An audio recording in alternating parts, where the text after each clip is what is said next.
Somewhere in Bogota, Colombia, there's a taxi driver sitting around a table on the corner store, having a drink, and still bragging about me.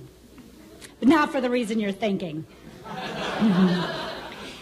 You see, I grew up a long way from Bogota, Colombia. I was actually growing up on a farm north of Fargo, North Dakota. My high school graduating class had 36 people total. We had a pretty good football team. We made the state championship 2 years in a row. Of course, that was for 9-man football, but we were still excited. But we didn't have any foreign languages. Not German, not French, not even Norwegian. So as soon as I got to college, I decided I was going to take French 101. Unfortunately, all of my classmates had had French in high school for about 3 or 4 years. I didn't understand a word the professor was saying, speaking all in French. I didn't know when the tests were.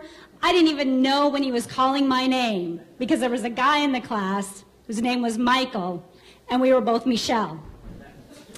I figured that out about midterm, and I thought I was doing a little bit better in the class. I muddled through, took 3 more semesters to fulfill my liberal arts requirement, but I knew I didn't really speak French. After graduation, I was determined I was going to learn a foreign language, and the language I was going to learn was Spanish.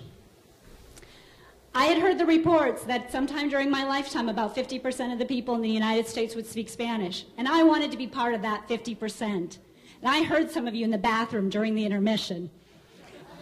So I packed myself up, and I went to Costa Rica for 2 months. I was willing to do absolutely anything to learn Spanish, including taking a job as a high school English teacher, something I said I would never do. And actually, I ended up loving it.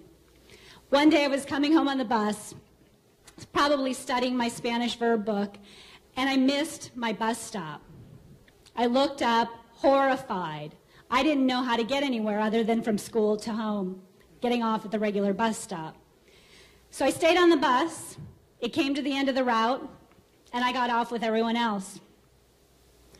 The only thing that I knew that I could do was to call the one English-speaking person in the entire country that I knew who also had a telephone, Don Francisco. Fortunately, he picked up. "Hi, it's Michelle." "Well, how the hell are ya?" Don Francisco had learned English 40 years earlier by living with miners in West Virginia. "I'm lost." I tried to describe where I was, gave him some vague descriptions of some buildings and some streets, but we weren't getting anywhere. He came up with a solution. He was going to teach me how to say where I lived, the exact direction. I would get a taxi, repeat the line, be taken home. Great plan. I rehearsed my line several times. We hung up. I got a taxi, slid into the back seat, looked the taxi driver square in the eyes through the rearview mirror, and repeated my line. To my relief, he nodded, smiled, we were off. He took a right turn. He took another right turn. And suddenly, we were right in front of my apartment. The meter hadn't even moved off of the minimum charge.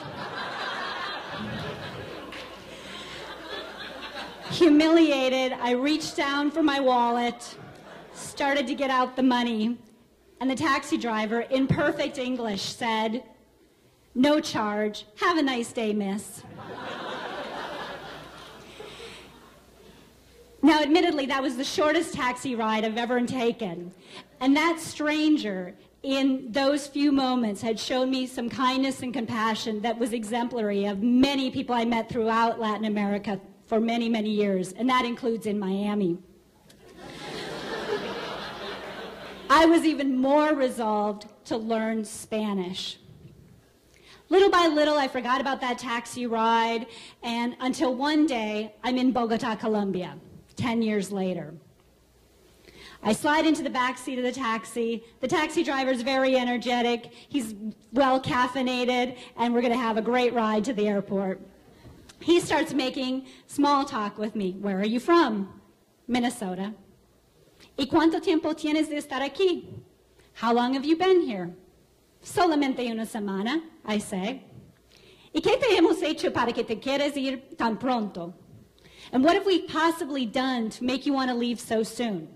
I laugh at his witty remarks, and I say that I've had a wonderful time in this country, and I'll definitely be back very soon.